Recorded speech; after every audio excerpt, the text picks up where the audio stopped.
I was 12 when my mom had to leave town for a few days. It wasn't the first time, but this time felt different. She told me she'd call the house phone if anything came up. No cell phones, no texting, just the old landline sitting in the hallway. Before leaving, she repeated the date she'd be back, almost like she wanted to burn it into my memory. I still remember her exact words. "I'll be home Thursday night. Don't open the door for anyone until you hear my voice and know it's me."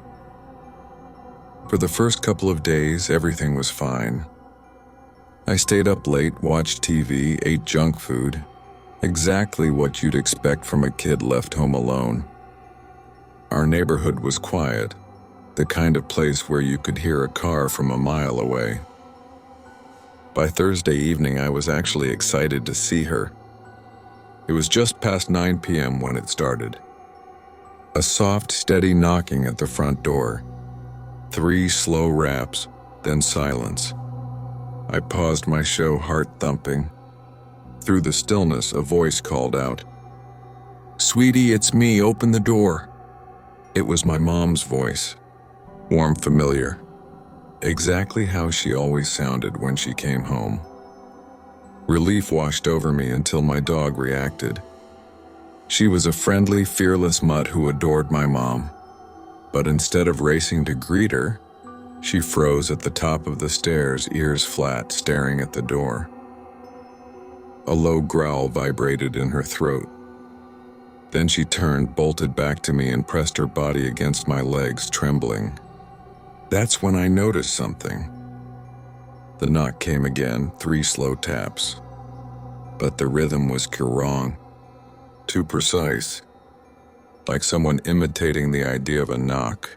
"Sweetie, I'm home," the voice repeated. Only now there was a strange flatness to it. No rise and fall, no breath between words. Almost like a recording. My mouth went dry. I whispered my dog's name, but she only shivered harder. Every instinct screamed, "Don't open it."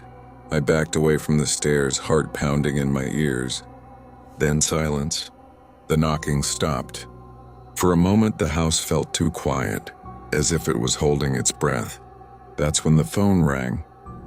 The shrill sound nearly made me jump out of my skin. Hands shaking, I grabbed the receiver. "Hey, honey," my mom's voice said on the line, warm and casual. "I'm so sorry, but I have to stay one more day. I'll be home tomorrow." My knees nearly gave out. I managed to choke out a reply, something like, "Okay, Mom, stay safe," and before hanging up. Downstairs, the front door was silent. No more knocking. No voice calling my name. Just the creak of the house settling in the night. I didn't sleep at all. I sat on my bed with the dog beside me, listening to every sound. The hum of the fridge, the wind against the windows, the occasional distant car. Every time a shadow shifted, my heart jumped. When my mom finally came home the next evening, the real evening she'd promised, my dog ran to her with pure joy. No hesitation. No growl. Just relief. I never told her what happened. Even now, years later, I can still hear that perfect imitation of her voice echoing through the door. Whoever or whatever was outside that night knew exactly how my mother sounded. It wanted me to open the door. But my dog knew better.